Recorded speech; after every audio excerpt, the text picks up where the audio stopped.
Hola a todas las personas que nos siguen en este canal. Vamos a darle continuación a la lectura de este libro, El 12º Planeta, escrito por Zecharia Sitchin. Estos son los créditos. Zecharia Sitchin, ya fallecida en el 2010, falleció y dejó como algunos 8 o 10 libros escritos sobre las interpretaciones y las traducciones que él hizo de las tablillas sumerias que todavía se siguen encontrando allá en lo que hoy es Irak, en esa región de Medio Oriente. Y este es el primer libro que él escribe y lo estamos comentando. Recuérdense que ya leímos uno de los libros de él que se llama El libro perdido de Enki. Entonces, para entender este, es bueno que se vean los videos del libro anterior, el libro perdido de Enki.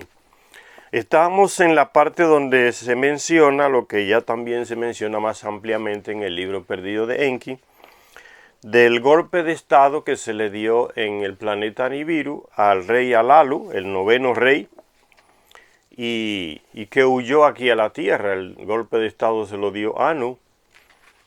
Le ganó en una batalla, en una lucha física pública, y Alalu tomó el rumbo de este planeta pensando que después de la lucha él lo iban a matar. Su vida estaba en riesgo allá en Nibiru y huyó en una nave con armas nucleares hacia acá, hacia la Tierra. Pero que también Anu tuvo problemas allá con otro aspirante al trono. Y esa es la parte que estamos leyendo anteriormente, que concluía. Ahora vamos a continuar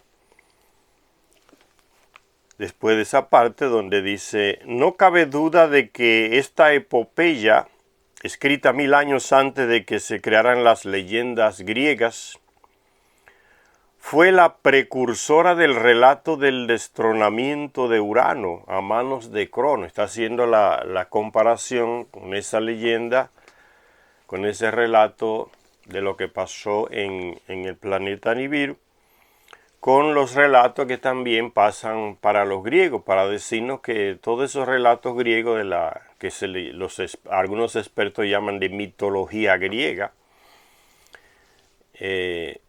tiene paralelo con lo que ya se decía en Sumeria, esa historia en Sumeria de esas personas que vinieron del planeta Nibiru. Un rey destronó a otro, el otro huyó hacia acá, pero ese que tomó el poder también tuvo problemas con otro aspirante al trono. Esos esquemas políticos, esas luchas por el poder, esas personas de Nibiru la traen aquí a la Tierra y se va repitiendo toda la historia. Golpe de poder, luchas entre ellos, amoríos, engaños, infidelidades. Dice: no cabe duda de que esta epopeya, escrita 1000 años antes de que se crearan las leyendas griegas, fue la precursora del relato del destronamiento de Urano a manos de Crono, como lo cuentan las leyendas griegas, y del destronamiento de Crono a manos de Zeus. Incluso el detalle de la castración de Crono por parte de Zeus se encuentra en el texto hitita, pues eso es exactamente lo que Kumarbi le hizo a Anu. Dice el relato que habla de eso que les conté, de esa historia que contaron los Anunnaki a los terrestres, lo que pasó en Nibiru. Durante un total de 9 periodos, aquí serían 9 años, pero en Nibiru sería un año de Nibiru es igual a 3600 años de la Tierra. Durante un total de 9 periodos, Anu fue rey en el cielo es Nibiru. En el 9º período, Anu tuvo que hacer batalla con Kumarbi.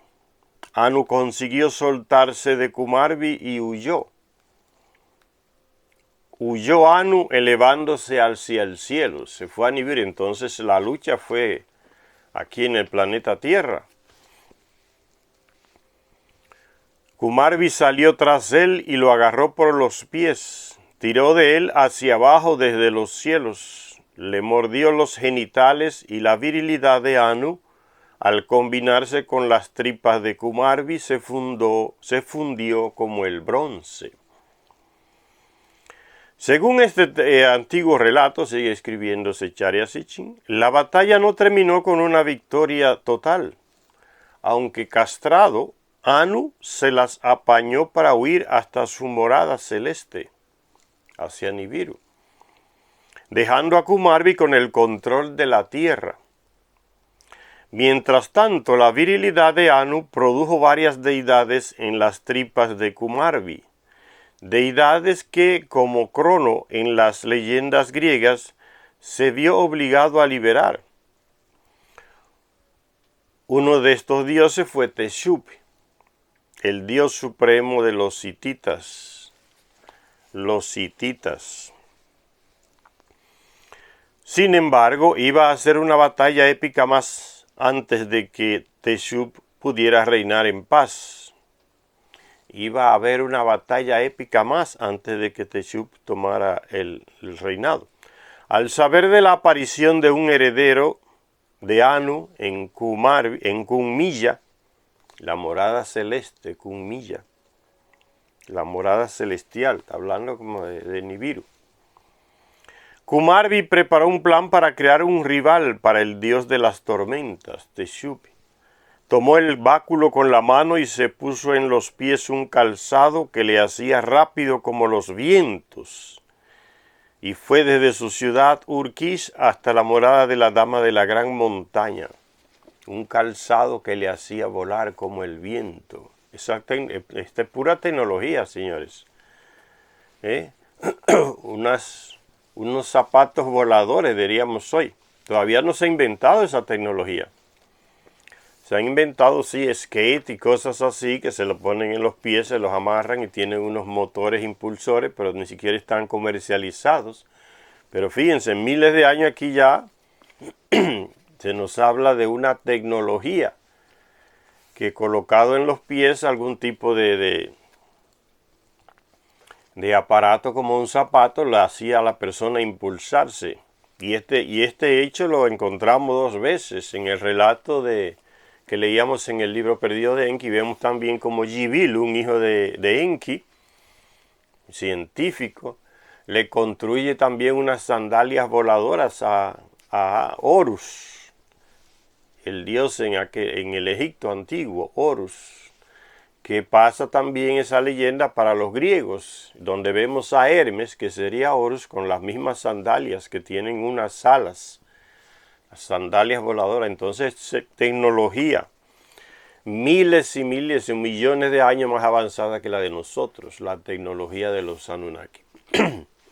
Si leemos el libro perdido de Enki, como ya lo hicimos, si ustedes lo leen, los que no lo han leído van a descubrir ese relato y esa tecnología que ellos tenían, que no puede ni imaginarse hasta dónde llegaba la tecnología, o llega la tecnología de los Anunnaki. Dice, un calzado que le hacía rápido como los vientos. Quizás vamos caminando hacia allá, a nivel de tecnología. Dice que con esos calzados voladores llegó hasta la morada de la Dama de la Gran Montaña. Es como una reminiscencia del relato de Enki, que fue donde su hermana Nigmat, que moraba en la montaña del Sinaí, por ahí, cerca del Líbano, parece. Tenía su residencia. Y Enki fue allá y quiso tener hijos, un hijo con ella, un heredero, porque teniendo ese heredero con su media hermana, podía ser heredero del trono en Nibiru y aquí en la tierra también. Entonces son reminiscencias que hacen y que esos relatos, nos está diciendo Charya Sitchin, se ven en la llamada mitología griega, en la mitología de los pueblos hititas también. Entonces tienen como el mismo origen. Dice que Kumarbi se colocó ese calzado que le hacían rápido como los vientos y se fue a la morada de la Dama de la Gran Montaña. Cuando llegó, se le despertó el deseo sexual. porque fue en ese plano de buscar como un heredero con ella. Las mujeres no contaban para la herencia en Nibiru, se deformó todo con el tiempo. Entonces el trono lo heredaban eran los varones, por eso el afán por buscar un hijo. Y esa estructura pasa aquí, los reinos aquí en la tierra, que lo implantaron ellos, el reinado. Esa estructura de gobierno entre los reyes era el hijo el que heredaba. Después ya con el tiempo algunos países aceptaron las mujeres como reinas. Dice que Kumarbi llega a la residencia de la dama, ya en la montaña, de la dama de la gran montaña. Se le despertó el deseo, durmió con la dama montaña. Su virilidad fluyó dentro de ella. 5 veces la tomó, 10 veces la tomó. Y Sicharya Sitchin plantea la pregunta, ¿acaso Kumarbi era un lujurioso sexual? Tenemos razones para creer que había muchas más cosas implicadas en ello, en este acto de tomar varias veces sexualmente, de tener relaciones con esta mujer. Había algo más allá de la lujuria sexual, supuesta lujuria sexual de Kumarbi. Suponemos, dice Sicharya Sitchin, que las leyes sucesorias de los dioses eran de tal tipo que un hijo de Kumarbi con la dama de la gran montaña se hubiera podido reivindicar como heredero legítimo al trono celestial, el trono de Nibiru. Y eso explicaría que Kumarbi tomara a la diosa 5 y 10 veces. No solo nacían hijas, dice el libro perdido de Enki. A Enki solo le nacían hijas con su media hermana. No consiguió nunca tener un hijo con ella para que fuera heredero al trono de Nibiru. Se hubiera podido reivindicar como heredero legítimo al trono celestial, y eso explicaría que Kumarbi tomara a la diosa 5 y 10 veces, con el fin de asegurar la concepción de un hijo. Como de hecho así fue, pues tuvo un hijo al que Kumarbi llamó simbólicamente Uji Kunmi, que significa supresor de Kunmiya, la morada de Teshup. O sea, como el que iba a suprimir, a cortar el poder hereditario que tuvo Teshup. Kumarbi preveía que la batalla por la sucesión se entablaría en los cielos. Al haber destinado a su hijo para eliminar a los de Kunmiya, Kumarbi diría de él que ascienda hasta el cielo por su realeza a reclamar su trono, que venza a Kunmiya, la hermosa ciudad, que ataque al dios de las tormentas y lo haga pedazos como un mortal, que derribe a todos los dioses del cielo, a todos se le sometan todos a él. Y sigue escribiendo Sicharya Sitchin, ¿acaso estas batallas de Teshup en la tierra y en los cielos tuvieron lugar cuando comenzaba la era de Tauro, alrededor del 4000 antes de Cristo? ¿Era esta la razón por la cual al vencedor se le concedió la asociación con el trono? Con el toro, la asociación con el toro. Y por último, ¿hubo alguna conexión entre estos sucesos y el comienzo por la misma época de la repentina civilización de Sumeria? Esos planteamientos lo hace Sicharya Sitchin, como lo hacen otros escritos. Sicharya Sitchin sigue en esa posición al Kramer de Estados Unidos, Samuel Noah Kramer, que plantea, que fue el primero que estudió esa historia de los sumerios y escribió este libro. La historia comienza en Sumeria. Noah Kramer escribió este libro. La historia comienza en Sumeria. Y ese fue como un libro base. Este es él, en 2 etapas de su vida, Samuel Noah Kramer, estadounidense. Y ese libro marcó las ideas de otros escritores como Secharia Sitchin, de decir, plantear que la civilización sumeria apareció de repente, como de la nada, repentina. Por eso dice aquí Secharia Sitchin, la aparición repentina de la civilización sumeria. Pero sabemos que nada aparece de repente, mucho menos una civilización, no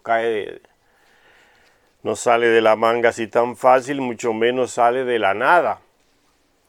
Tuvo un proceso, pero cuando estos escritores de origen europeo, como ese Secharia Sitchin y otros que escriben, no saben el origen de las cosas, plantean unas teorías un poco extrañas, ¿no? Salieron de la nada, fue repentino.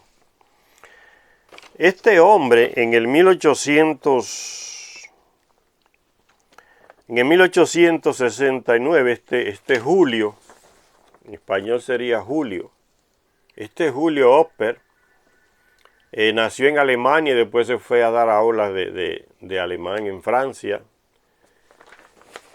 Eran viajantes y visitó una vez Medio Oriente por ahí y vio en algunos textos que aparecía el nombre de Sumer. Y él dijo, entonces hay que suponer que existió un pueblo que se llamaba Sumerio y la civilización se llama Sumer. Y eso que dijo ese tipo en una reunión en Francia, en 1869, ese Julio Opper, que van a Oriente y de repente ya son especialistas, supuestos antropólogos, haciendo carrera. Muchos lo siguieron atrás, cuando digo muchos son escritores también europeos, siguieron atrás de él y le pusieron el nombre Sumer y Sumerio. Un nombre que esa no era el nombre de los sumerios ni de Sumer. Porque no saben de dónde vinieron. Como no le encuentran el origen en Europa, entonces para ellos no existe otro tipo de lugar que pueda ser origen. ¿Qué quiero decir con esto? Que no están contando ni con América ni con África. Eso es un detalle importantísimo en estos escritores europeos. No cuentan con América ni con África para que sea origen de nada. Porque para ellos América y África son continentes, especialmente América, son continentes nuevos en relación a Europa. Europa es lo viejo, lo antiguo, lo clásico. América Latina para ellos, según la visión europeizante, es lo nuevo, descubierto por ellos. Entonces no es origen de nada que sea antiguo, por eso se pierden. No sabemos si eran sumerios, de dónde vinieron, entonces decimos que aparecieron repentinamente, como si fuera de la nada, y no se llamaban sumerios. Ese nombre se lo inventó ese alemán francés ahí. Entonces esos detalles son importantes. Ahora, ¿quiénes eran los sumerios? Son escritores latinoamericanos como esta mujer que nos dicen quiénes eran los sumerios.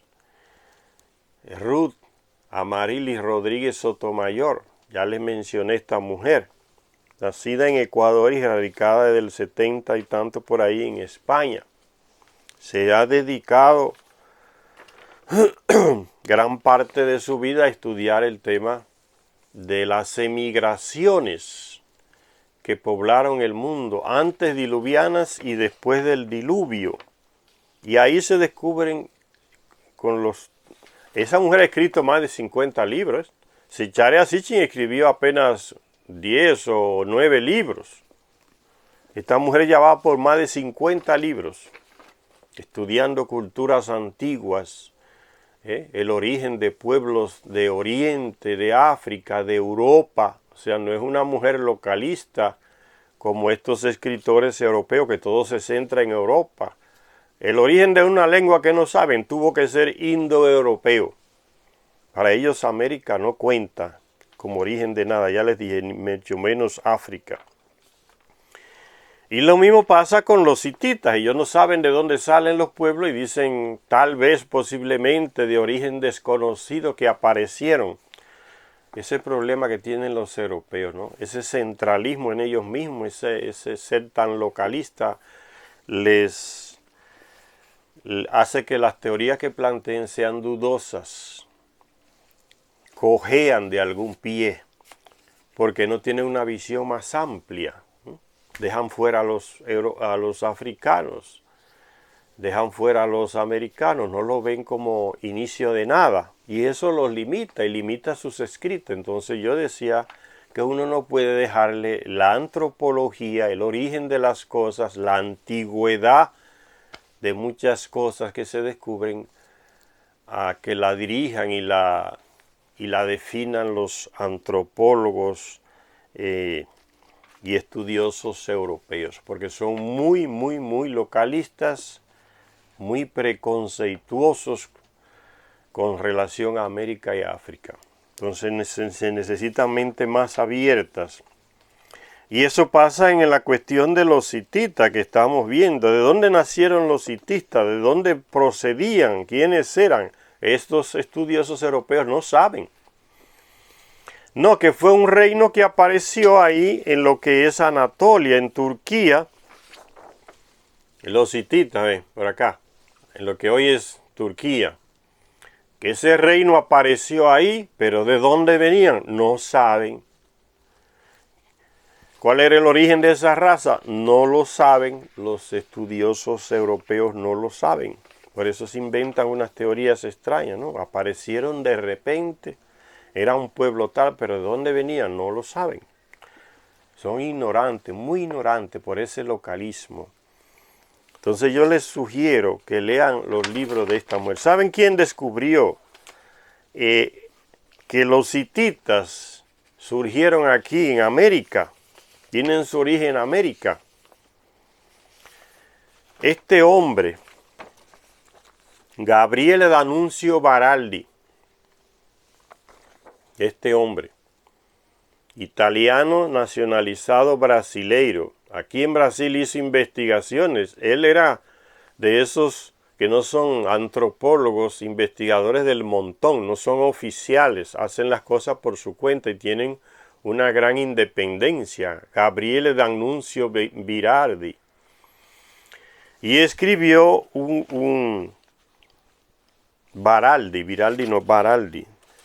Nació en el 1938 y murió en el año 2002.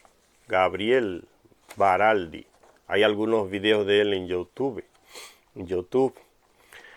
Y aquí en Brasil él descubrió, fue a una parte que es el nordeste de Brasil y descubrió unas rocas que tienen estas inscripciones en el nordeste de Brasil. Son de miles de años atrás. La roca Ingá, en el municipio de Ingá, en el estado de Paraíba, en el nordeste de Brasil. Los mismos caracteres de la escrita de los hititas está aquí. Idénticamente los hititas, que ya aparecen. Y él estudiando la lengua, una lengua guaraní que surgió en Tiwanaku, por ahí en el sur, en los Andes, descubrí esa piedra y pude entender los textos de los hititas, demostrando con eso que el origen de los hititas es aquí en Sudamérica, en el Tiwanaku, en los Andes, la misma escrita de los hititas en el nordeste de Brasil, esta piedra. Pude interpretarla, pude leerla. Estos guerreros hititas tuvieron su origen aquí en Sudamérica. Eso es lo que los europeos no hacen. Este es un guerrero hitita. Esta pintura aquí la presenta Zecharia Sitchin en uno de sus libros también. Son guerreros hititas. Y hay razas todavía existentes aquí en Sudamérica, en Ecuador, que tienen prácticamente la misma estructura de la cabeza de esta gente. Entonces, esta escrita, igual, fíjense, este hombre escribió un libro sobre los hititas y es la misma escrita que se encuentra en esa piedra de Brasil. Este estadounidense aquí, Oliver Robert Gorney.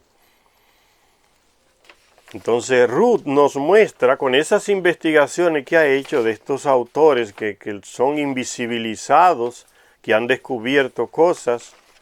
Ella leyó los textos de este Baraldi, que no se menciona en ningún lugar porque no es un científico de la llamada comunidad científica y mucho menos del montón de los europeos. Ella leyó ese hombre y descubrió también eso.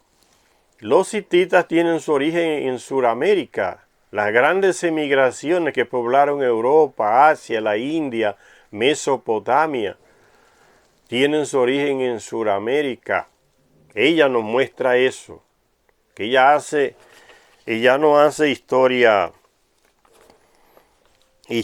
literaria. Esta mujer no hace historia literaria como hacen casi todos los estudiosos de estos temas estadounidenses y europeos, y que hacen historia literaria. Esta mujer hace historia científica y con pruebas. Nos va diciendo, nos dice el origen de los hititas, de muchas razas que ellos llaman allá indoeuropeas, indoasiáticas, africanas, razas negras, en la India, tuvieron su origen aquí, en el Tiwanaku, en los Andes, antes del diluvio y después del diluvio. Ruth muestra y nos habla de las grandes migraciones. Este libro lo escribe este hombre, fíjense, este italiano brasilero que le mencioné, Baraldi, que descubrió la piedra de Ingá, no descubrió, fue y visitó la piedra de Ingá en el nordeste de Brasil. Baraldi, muerto en el 2002, descubrió esa relación, esa escrita de los hititas y escribió este libro. Los hititas americanos. Y ahí que él muestra que esa escrita de la piedra de Ingá en el nordeste de Brasil es la misma de los hititas que se han descubierto allá en Medio Oriente, como menciona Zecharia Sitchin, los hititas, que formaron ese gran reino en lo que hoy es Turquía, el reino de los hititas, aquí en lo que hoy es Turquía.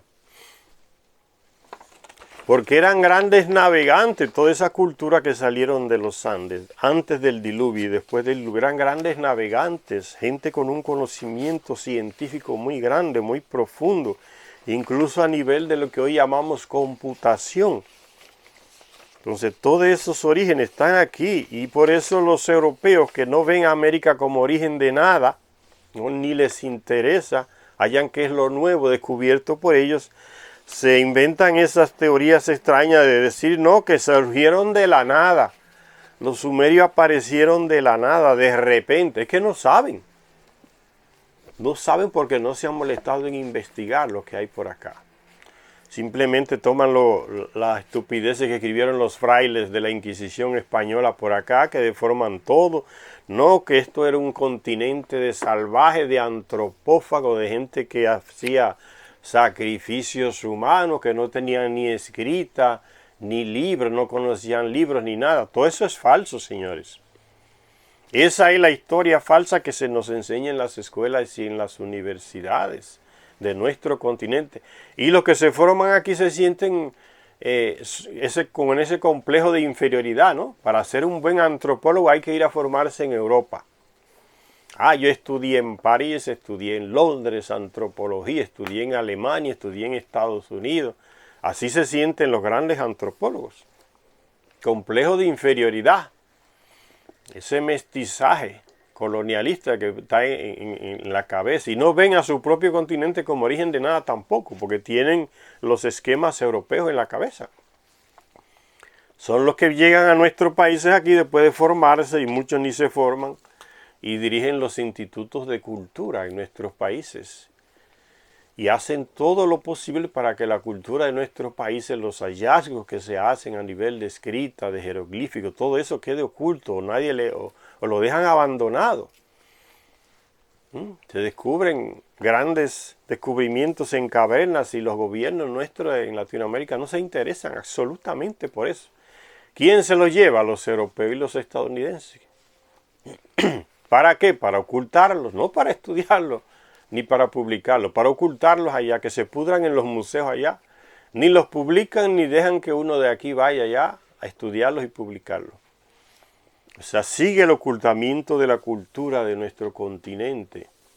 Igual hacen con África también. Para ellos de América y de África no sale nada antiguo.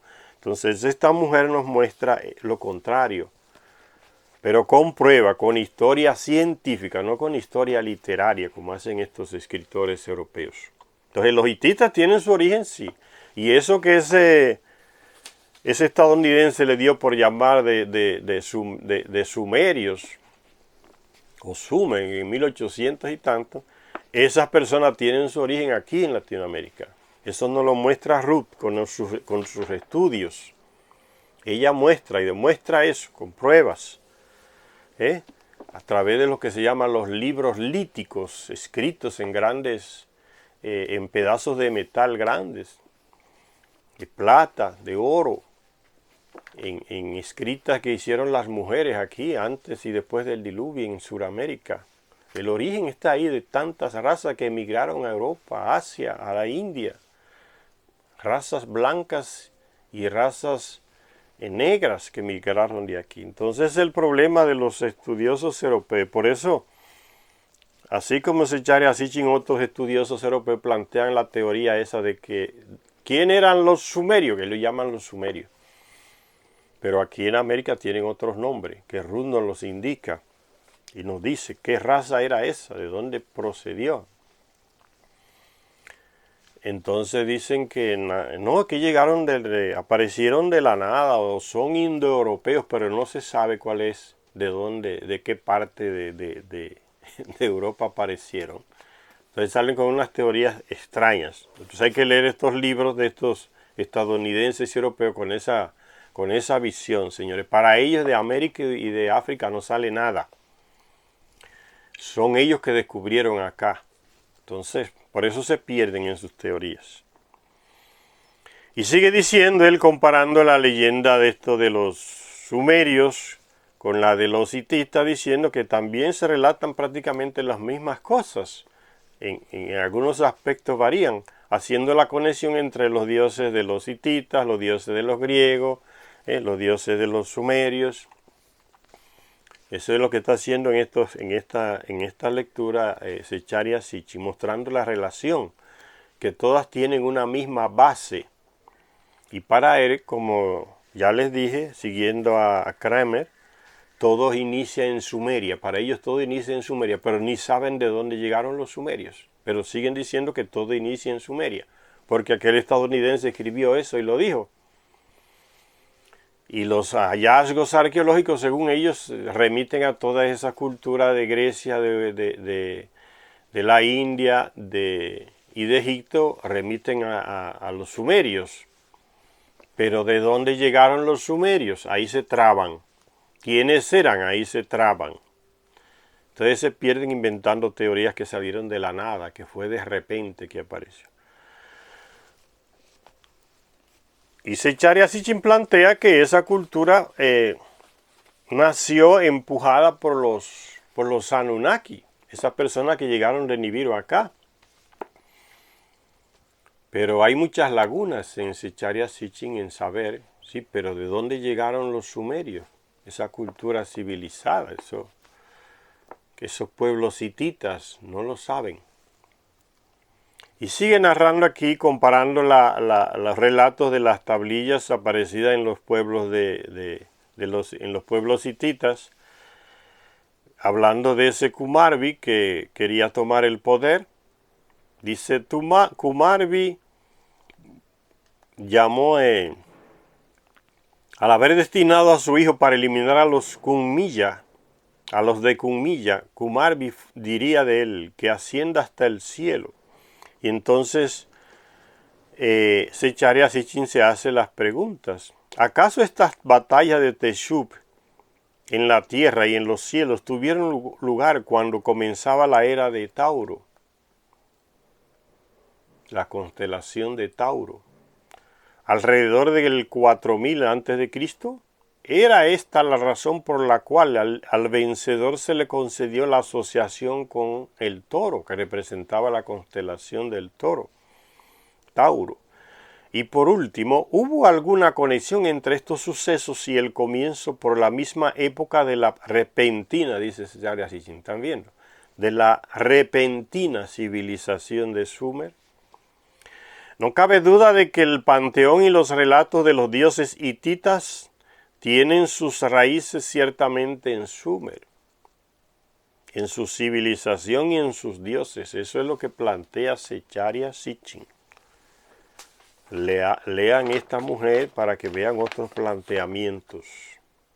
Ruth Amaryllis Rodríguez Sotomayor. Todavía está viva, en España vive. Y sigue escribiendo, lleva más de 50 libros. Hay mucho conocimiento acumulado y sigue escribiendo. Y va prácticamente sola. Los gobiernos de España ni de Ecuador la apoyan. Otros institutos de cultura, los que le han pedido ayuda, como el de Chile, no la apoyan. ¿Por qué? Porque yo les dije, esos ministros a veces de cultura o de los museos de esos países nuestros han sido formados en Estados Unidos, en Europa, y tienen un dogmatismo en la cabeza que sucede con muchos estudiantes en otras materias como medicina, astrología, astronomía, que todo lo que no aparece en los libros que ellos estudiaron no vale. Es un dogmatismo horrible, no vale. Para ellos no vale, ¿no? Usted va donde un médico y ya estudió y tiene unos esquemas fijos, ¿no? Y te da un remedio carísimo para que cures alguna enfermedad que tú tengas, hecho por algún laboratorio europeo o estadounidense. Mire, compre este remedio, es carísimo, que te va a curar esto, te va a mejorar. Y tú le dices, mire, yo me curé este mismo problema que pueden curar esos remedios que usted me dio, yo me los curé tomando un aceite. Y te miran de arriba abajo, como que tú le estás faltando el respeto. No te recomiendan que uses ese aceite. Dice, sí, pero tómese los remedios que les di. O sea, te están diciendo, no me hable de esos remedios caseros. Eso eso no sirve. Para ellos no sirve, no cura. Es el dogmatismo científico que hay.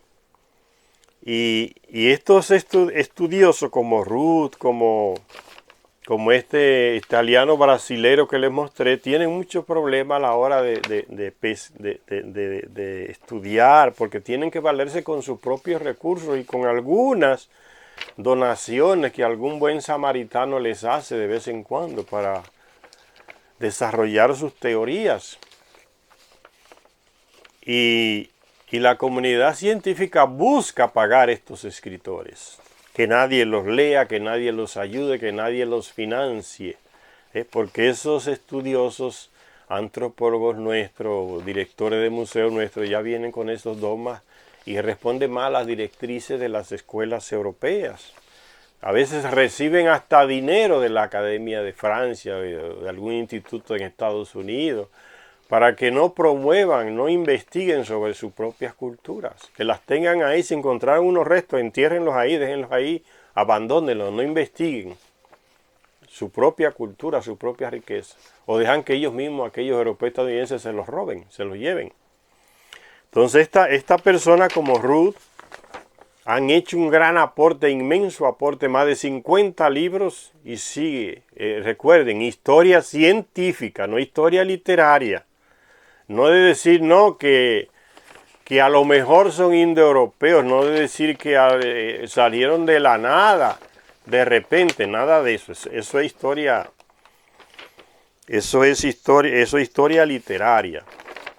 Ella hace historia científica con pruebas y se basa en los libros líticos, libros de piedra, de metal también, que se han descubierto casi en todos los países de América, y hablan de unas grandes emigraciones que salieron de América y poblaron prácticamente el mundo entero, antes y después del diluvio. Y yo les decía que esta gente no encuentra quien le ayude económicamente, las bloquean. no promueven sus escritos. Entonces van como raspando piedra para poder publicar algún libro, alguna cosa. Y yo le dejo aquí, fíjense, aquí está la dirección, las informaciones de la cuenta de Amarilis en España. Si alguien quiere donarle algún dinero, algo, en dólares, lo que sea, que la ayuden. Ella lo pide, ayuda para seguir profundizando, investigando y dejarnos esa gran riqueza y seguir publicando sus libros, que ningún gobierno la quiere ayudar, ningún instituto, porque las teorías que plantea, las cosas que plantea, con pruebas, no van de acuerdo con lo que enseñaron los inquisidores europeos de la Iglesia Católica y que siguen los llamados científicos y estudiosos de estos temas que hay en nuestros países. El que quiera y pueda ayudar o conozca a alguien que ayude económicamente y deposite algún dinero en esta cuenta de Ruth Amarilis. Ella reside en España, estos son datos de un banco español. Puede ayudarla y eso, así se avanza también, ayudando a los que investigan en las lecturas y en todo. Y sigue diciendo Zecharia Sitchin, no cabe duda que el panteón y los relatos de los dioses hititas tienen sus raíces ciertamente en Sumer, en su civilización, en sus dioses. Todo comienza en Sumer, dijo aquel norteamericano, y todos ellos van por allá, atrás. La historia del desafío de Ulikunmi al trono divino prosigue con el relato heroico de batallas que sin embargo no resultan decisivas. Incluso se da el caso de que la esposa de Teshub, Ebat, intentó suicidarse ante el fracaso de su marido en derrotar a su adversario. Al final se hace una llamada a las deidades para que medien en la disputa y se convoca una asamblea de dioses, encabezada por un dios de antaño llamado Enlil y otro dios de antaño llamado Ea. En el libro perdido de Enki ya se aclara todo esto, que es convocado para que presente las viejas tablillas con las palabras del destino, unos antiguos registros que según parece ayudarían a zanjar la disputa sobre la sucesión divina. Pero estos registros no consiguen resolver el conflicto y Enlil aconseja entonces otra batalla con el aspirante, si bien con la ayuda de algunas armas muy antiguas. Escuchen, dioses de antaño, dice Enlil, ustedes que conocen las palabras de antaño, dice Enlil a sus seguidores, abran los antiguos almacenes de los padres y los abuelos, saquen la lanza de cobre viejo, especie de arma, con la que se separó el cielo de la tierra, y que corten los pies de Ulikunmi, el aspirante al trono, hijo de Kumarbi. ¿Quiénes eran los dioses de antaño?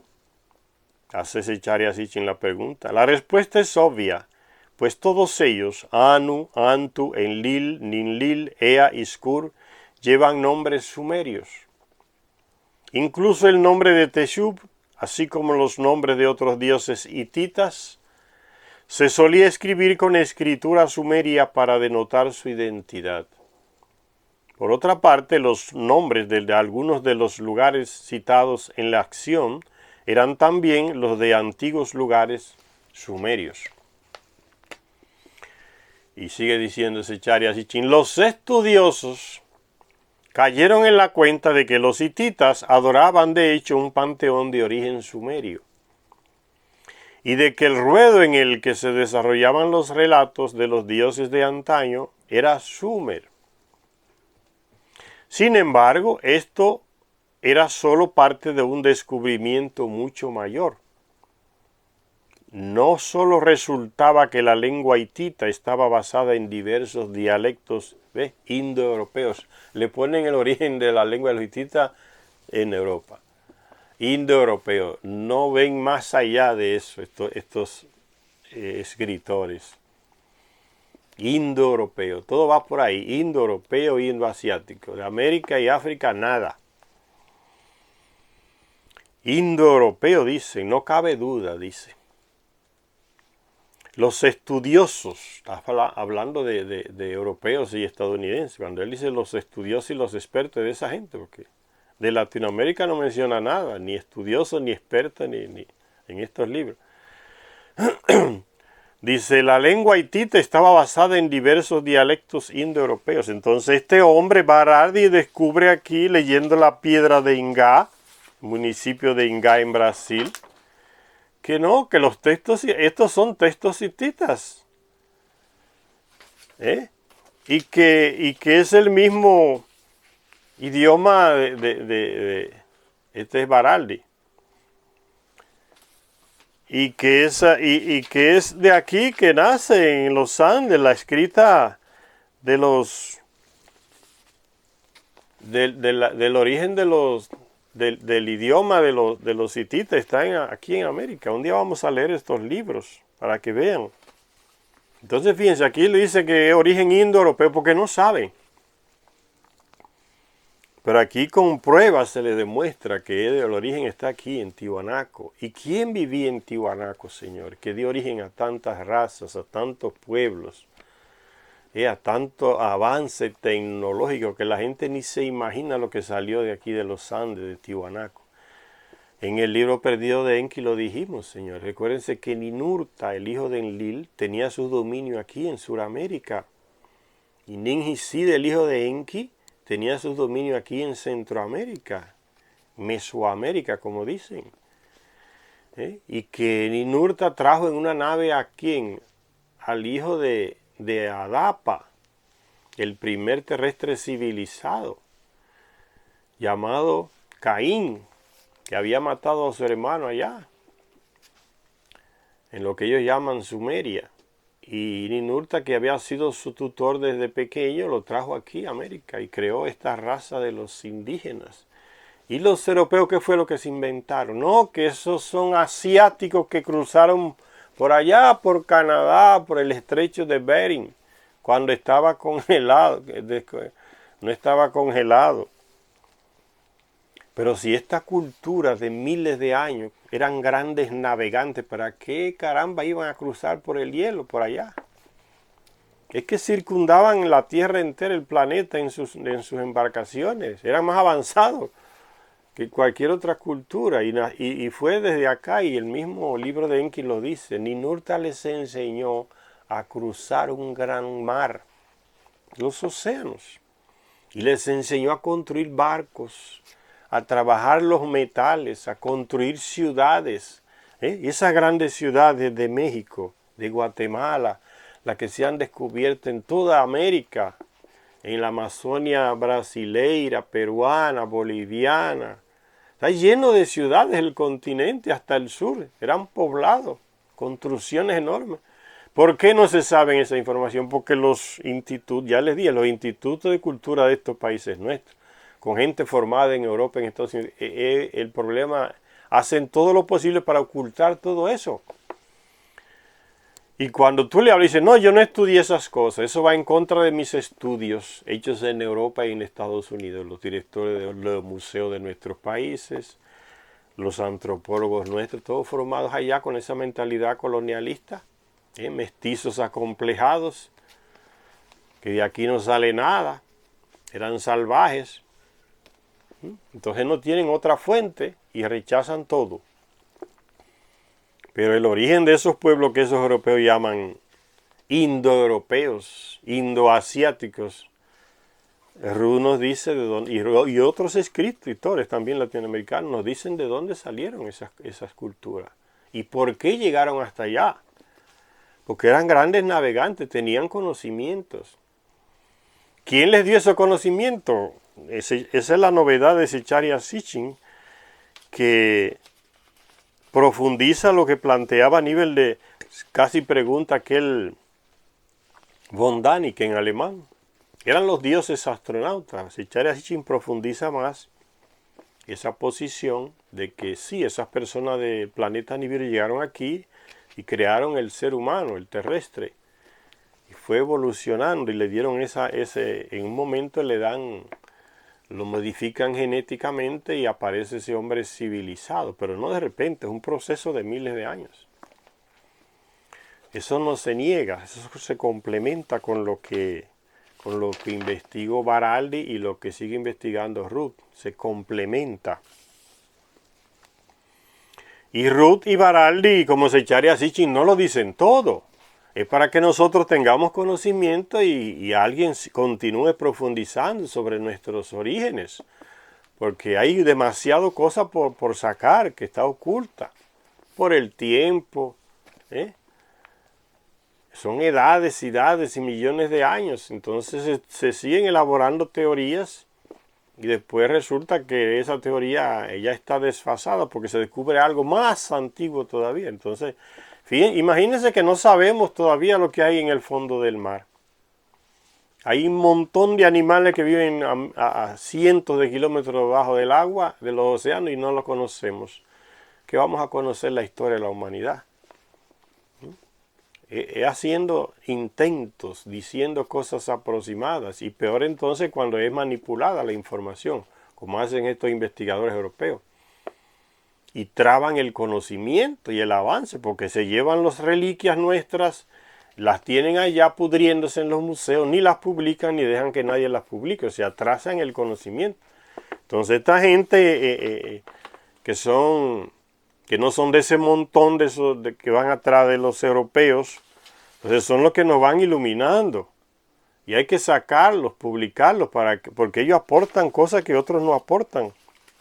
Por eso los bloquean, porque traen cosas nuevas, no es por acaso, es porque traen cosas que quiebran esa mentalidad científica dogmática que ha impuesto los europeos, impuesta a base de sangre, ¿no? Porque era gente quemada si discordaba de la ridiculez de decir que la Tierra era el centro y alrededor de la Tierra giraba el Sol. Eso hoy parece ridículo de ridículo al extremo, pero era lo que se mantenía en la Edad Media y que influyó en esa mentalidad de los antropólogos europeos, ¿no?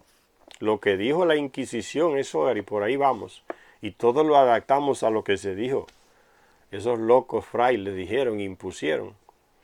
Entonces, por eso le dije, dejarle a los europeos que hagan estas investigaciones, los orígenes de nuestra humanidad, no es confiable, porque mienten para caramba.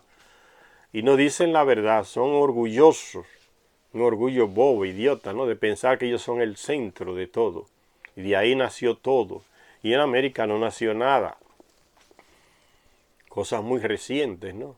Entonces, incluso los métodos de colocarle fecha a las cosas, lo inventaron, yo se lo dije, lo inventaron unos alemanes ahí, el carbono 14 y la dendrocronología. Esos sistemas no son confiables, son muy inexactos. Ruh con sus investigaciones que nos demuestra otros métodos. Y este hombre también, Baraldi, apoya, pero Ruh nos demuestra otros métodos. Es la que más ha profundizado de ponerle fecha a las cosas, de buscar el origen de las cosas, diferente a esos métodos europeos. A través de los libros líticos, aportes inmensos de hombres y mujeres aquí, que iniciaron aquí en el sur, en los Andes. Es un aporte inmenso, señores, que hay que profundizarlo. ¿Qué antropólogo, en qué universidad le va a hablar de estas cosas que descubre Ruth, que descubre otro? Nadie, porque ellos están ya con esa mentalidad de los europeos y los estadounidenses. Esos son los que les dictan que tienen que hablar y decir y pensar a nivel antropológico. Esos que están en nuestro país dirigiendo los museos y los ministerios de cultura, ya están demasiado condicionados por ese centrismo europeo y no salen de ahí. Habrá que esperar, no se sabe cuándo, que esta gente y estos gobiernos se liberen de ese colonialismo cultural que nos atrasa. Y sigue diciendo Zecharia Sitchin entonces, hablando de la conexión con los hititas, el panteón de los hititas también, de los griegos, de los egipcios, de los sumerios, que todo va a caer allá en esa laguna de los sumerios. Ahí inició todo para ellos. Dice,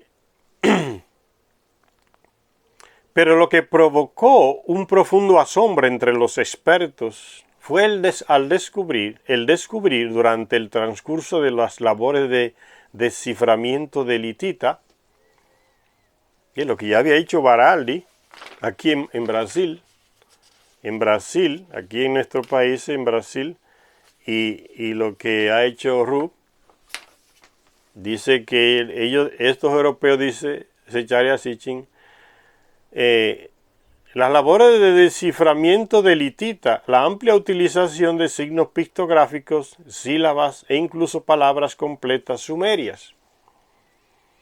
Además, resultaba obvio que el sumerio era el idioma que utilizaban para las enseñanzas superiores. Pero ¿de dónde llegaron los sumerios? ¿Cuál era el origen de la lengua del sumerio? Eso no te lo van a decir nunca, porque no lo saben, son ignorantes. No van más allá. El sumerio, en palabras de este hombre que les mostré, el Garney,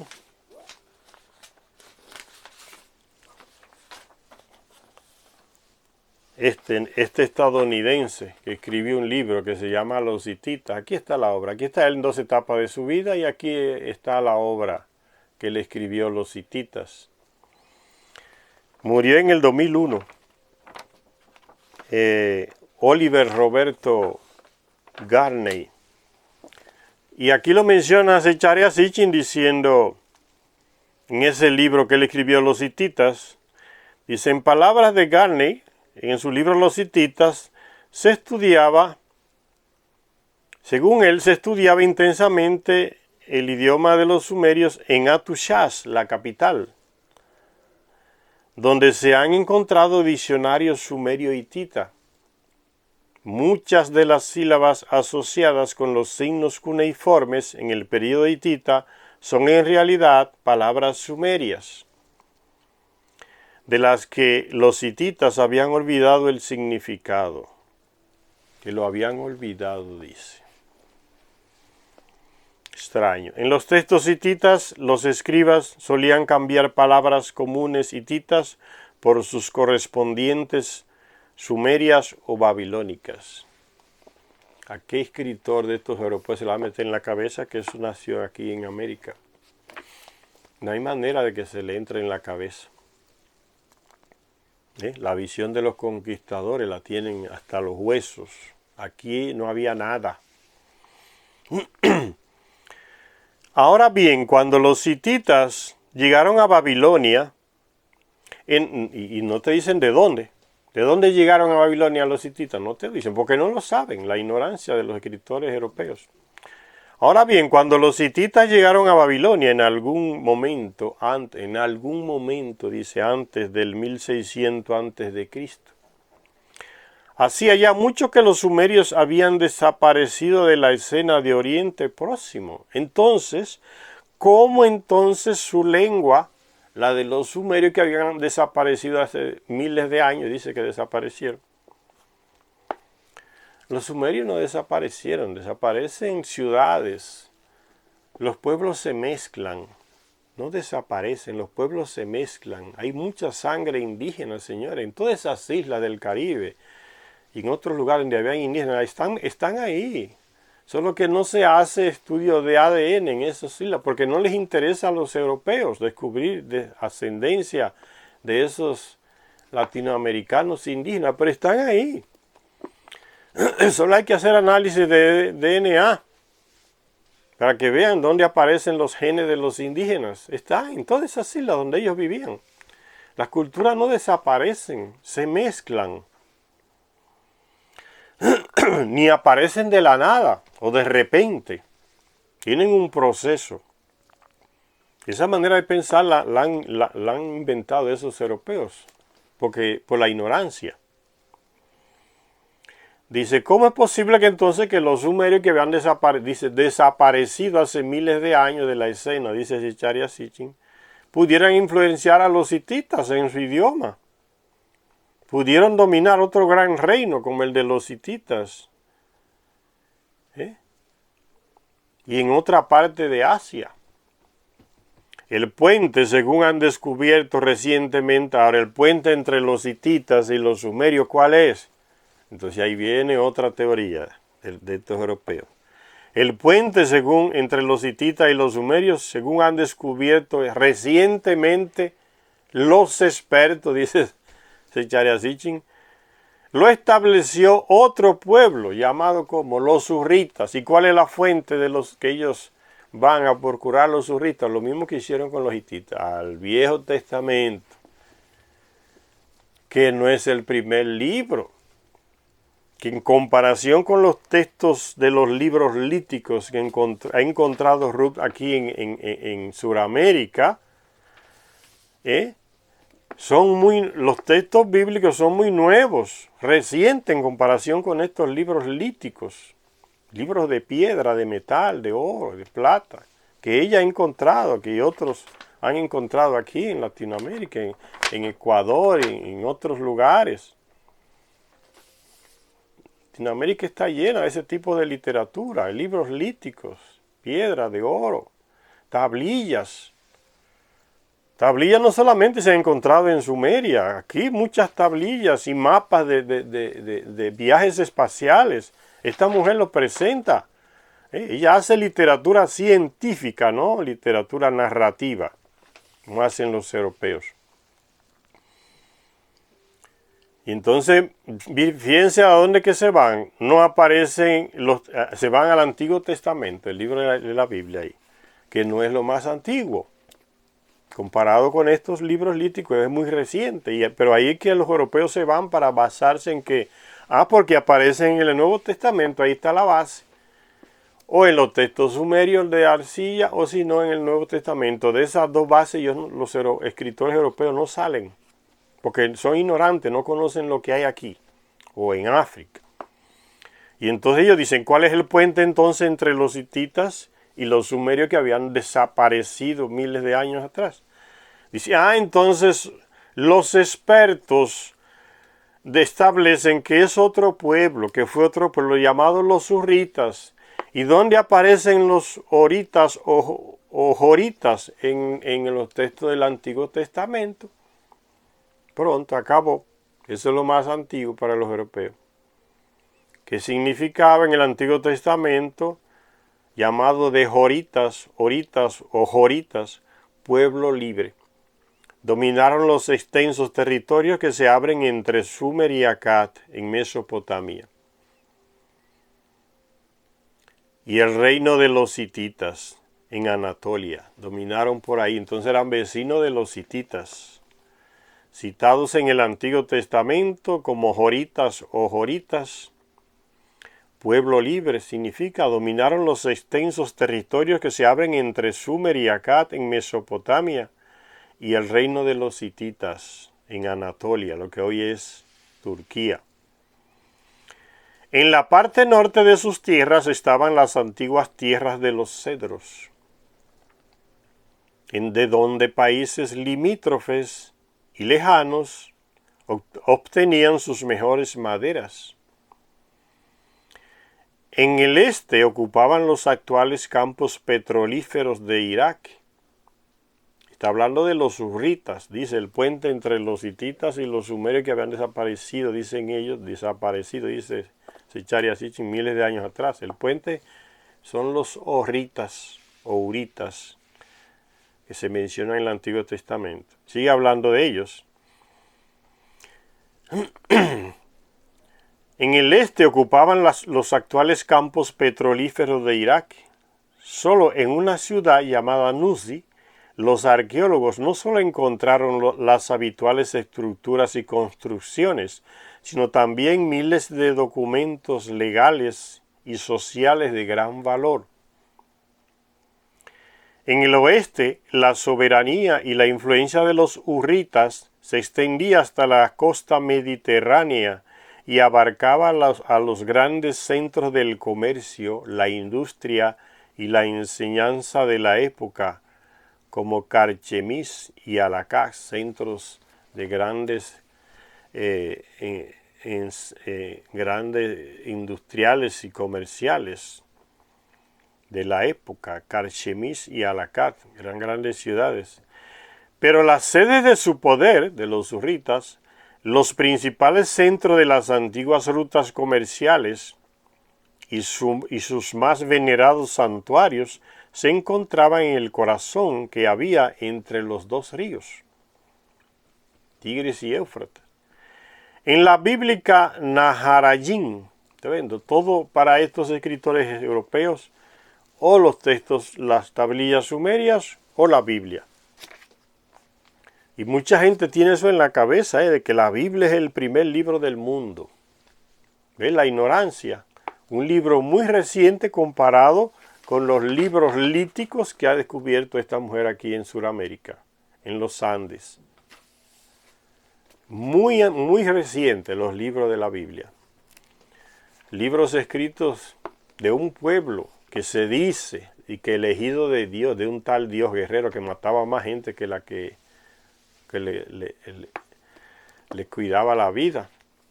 Un pueblo que era analfabeto, terco como burro, porque lo dicen los mismos textos de la Biblia, ¿no? Es un pueblo de cabeza dura, burro para caramba, analfabeto. La mayoría andaban por los desiertos, no querían ni hacer grandes ciudades, dirigidos por ese tal Yahvé. Esas son las fuentes de los europeos, o esas tablillas sumerias o los textos antiguos de la Biblia. De ahí no sale, no hay más nada que sea antiguo. Entonces, como ya les decía, en mucha gente en nuestros países que cree que la Biblia, como está en la Biblia, como que fue el primer libro escrito y que fue escrito por Dios, peor. Así lo dicen, no, que fue Dios que escribió, y lo estudian en muchos seminarios de sacerdotes y de pastores, y predican eso. No, que fue Dios que escribió la Biblia, y lo que dice ahí es palabra de Dios, porque nunca se la han leído, para ver las barbaridades que están ahí escritas, y cómo ese famoso Dios hasta practica el sexo con niñas, y manda a matar niños y niñas y ancianos y animales y todo. Y parece que no leen la Biblia, porque eso es lo que aparece en abundancia en los textos del Antiguo Testamento. Muchas matanzas, muchos robos de territorio, y todo en nombre de Yahvé. Familia matando familia. Solo hay que ver a Moisés, después que bajó del cerro con las tablas y que muchos se idolatraron con un toro ahí que levantaron. Cómo Moisés se planta ahí en un lugar y dice: síganme los que sean fieles a Yahvé, y le llegan los sacerdotes de la tribu de Leví. Y a eso dice: vayan ahora, cojan sus espadas y maten cada uno a su hermano. Y van y matan miles de sus propios hermanos, de su familia. Y lo manda Moisés, en nombre de Yahvé. Ese es el Dios que te salva. A ese es el Dios que tú vas a esperar que te resucite después que muera. Y que te vas a encontrar con Él y con sus ángeles y con Jesucristo allá después que tú te mueras. Ese es el Dios que ha creado un infierno para mandar a los que no van de acuerdo con lo que Él dice. Y es una cosa horrible, señores. Ya les dije, las bases religiosas son... La religión que tenemos hoy, las grandes religiones, tienen como base la esquizofrenia, la psicopatía de una mujer, Inanna, y la mentira de Marduk e Inanna, que se declaran dioses, y desde allá nos viene el cuento hasta el día de hoy.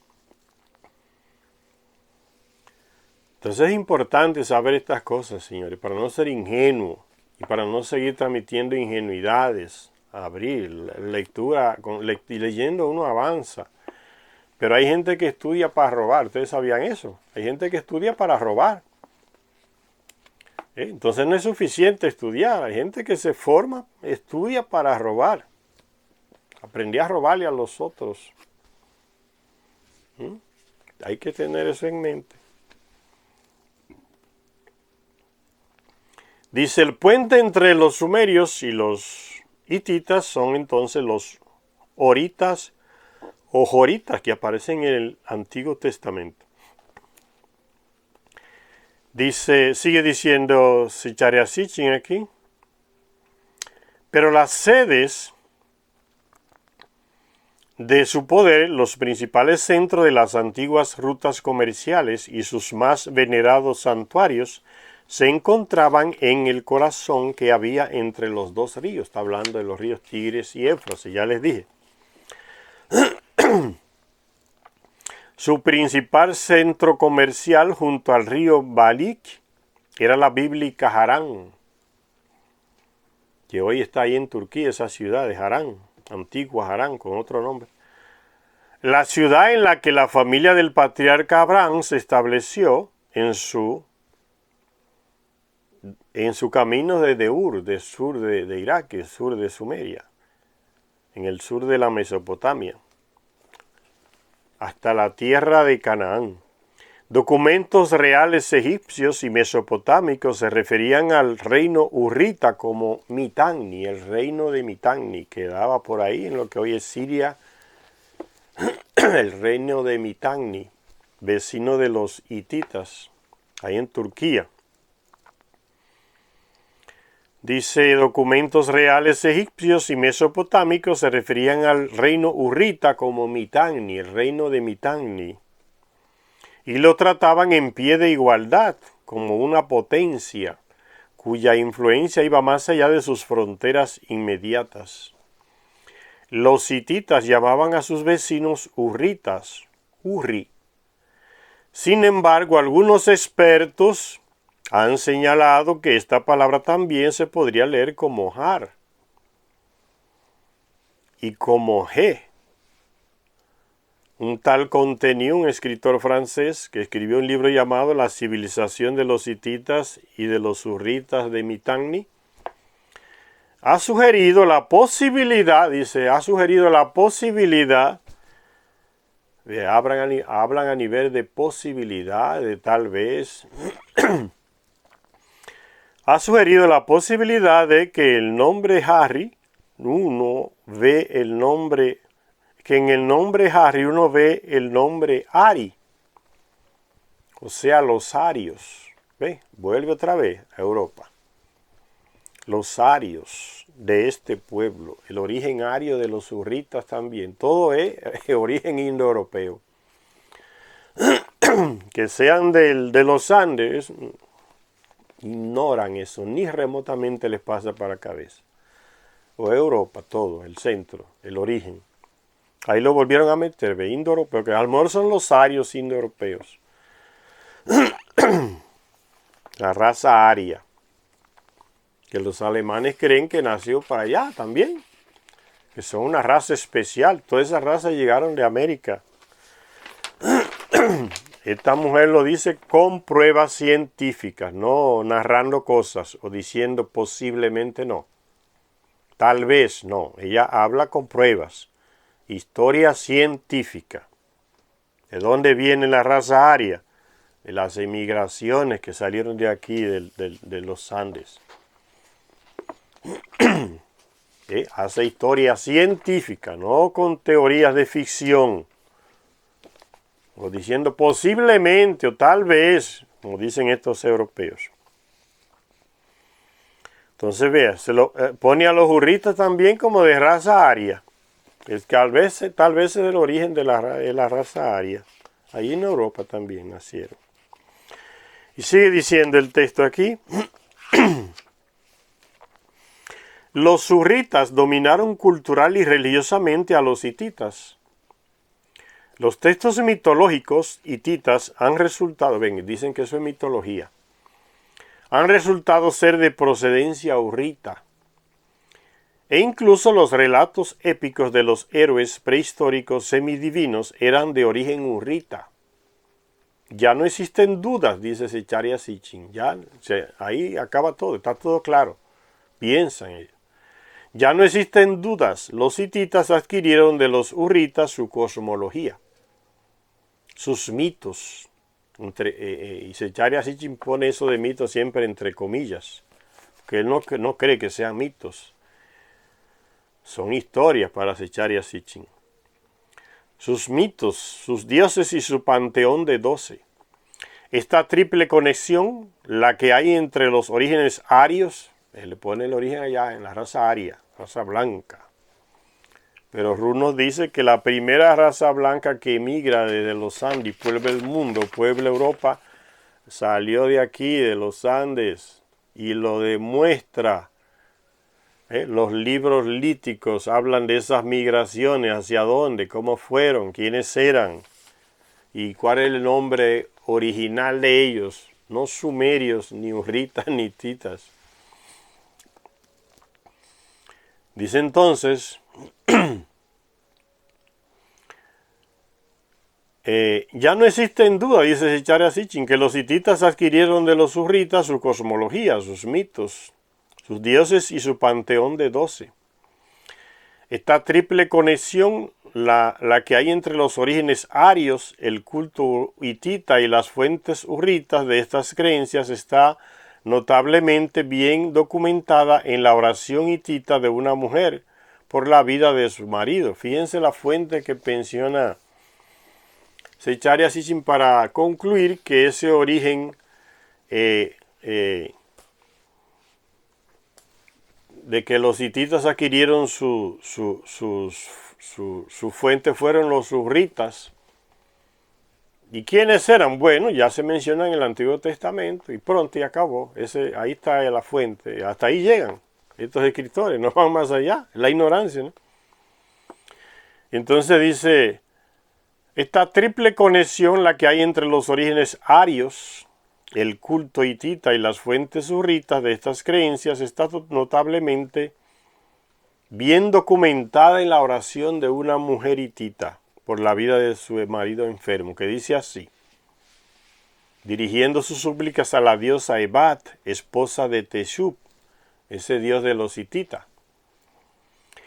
Y la mujer rezaba así, oh diosa del disco naciente de Arina, mi señora, dueña de las tierras de Acti, los hititas, imperio de Acti.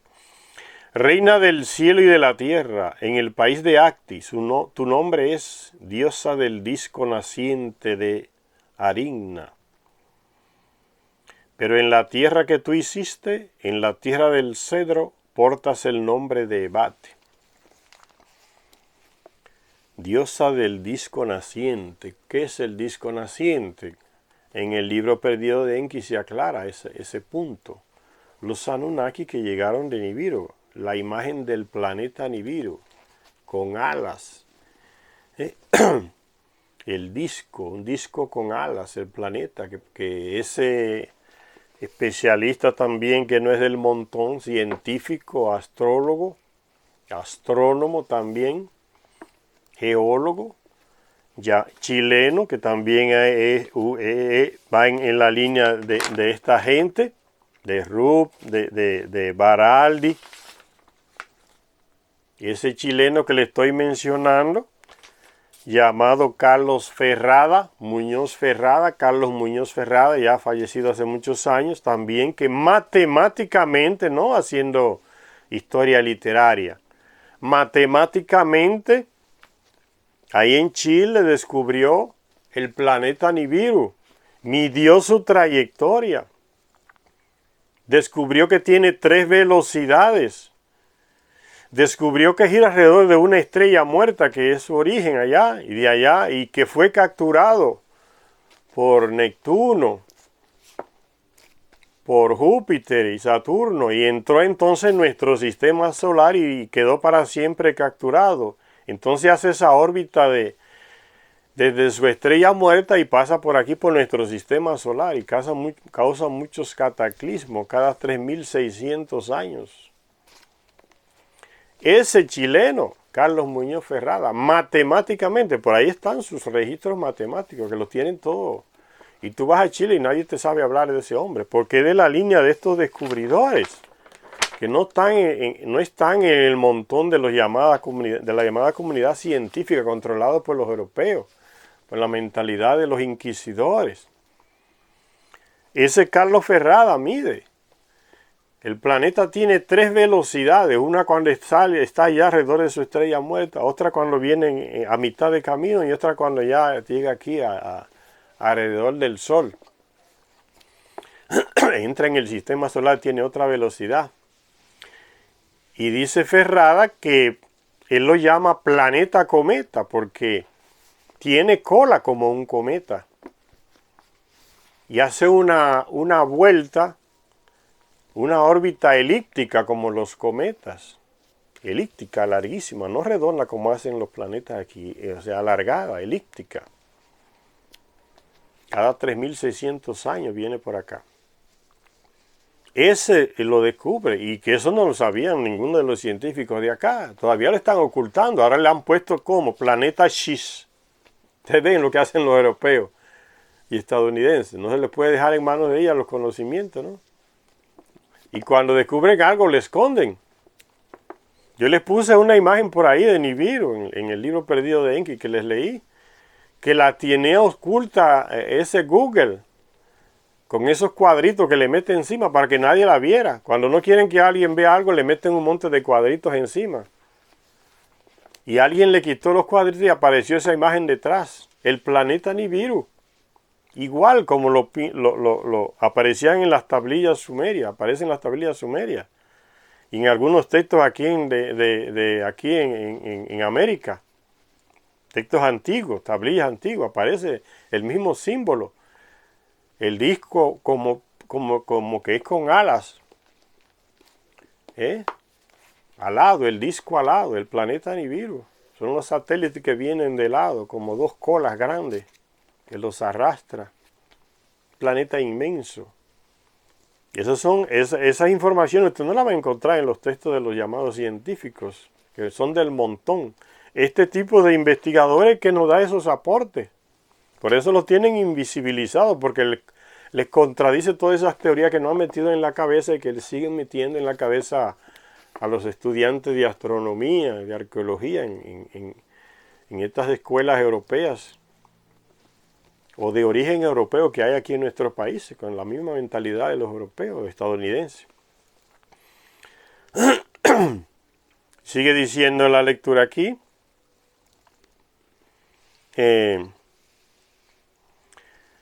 Dice, el nombre de su capital, dice, aún con todo esto, la cultura y la religión adoptada y transmitida por los surritas no era indoeuropea. La religión adoptada y transmitida por los surritas no era indoeuropea. ¿De dónde era? Ni siquiera su lengua era realmente indoeuropea.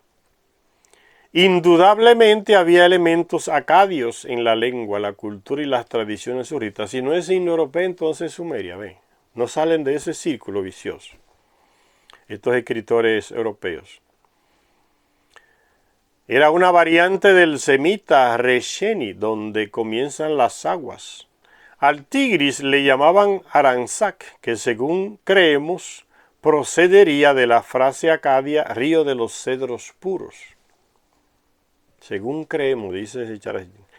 Los dioses Shamash y Tasmektum se convirtieron en los surritas Shimiki y Tashimestish.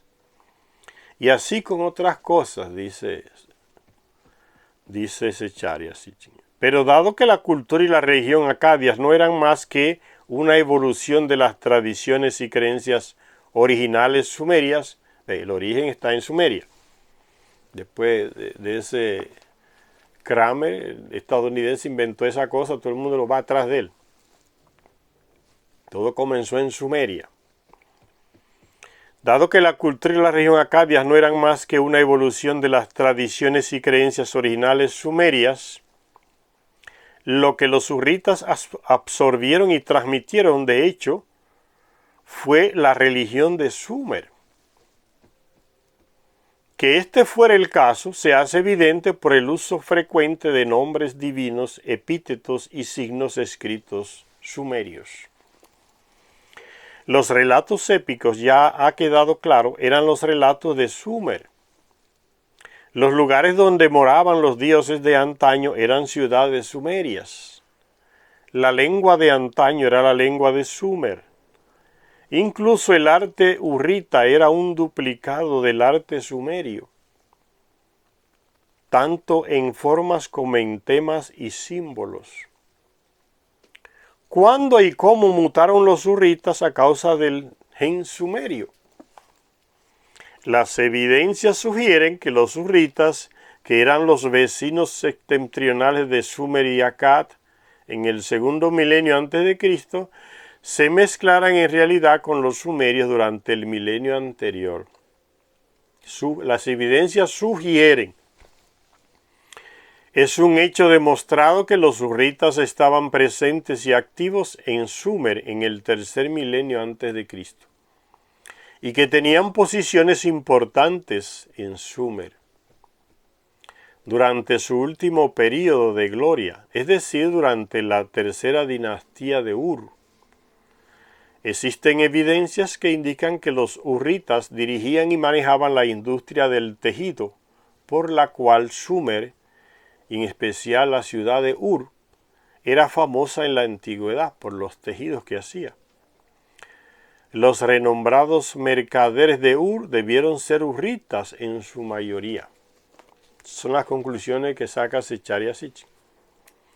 Durante el siglo XIII a.C., por la presión de vastas migraciones e invasiones, entre las que habría que incluir a las de los israelitas desde Egipto hasta Canaán, Zecharia Sitchin, como buen judío, mete su pueblo ahí. Los hurritas se retiraron a la zona septentrional de su reino, establecieron su nueva capital cerca del lago Van y le pusieron a su reino el nombre de Urartu, Ararat. Allí adoraron a un panteón encabezado por Tesheba, que sería el Teshub de los hititas, representándolo como a un dios vigoroso con un casquete con cuernos de pie sobre el símbolo de su culto, que era el toro. Sería esta imagen aquí. No tengo la imagen aquí ahora de ese dios de los hurritas. Su principal santuario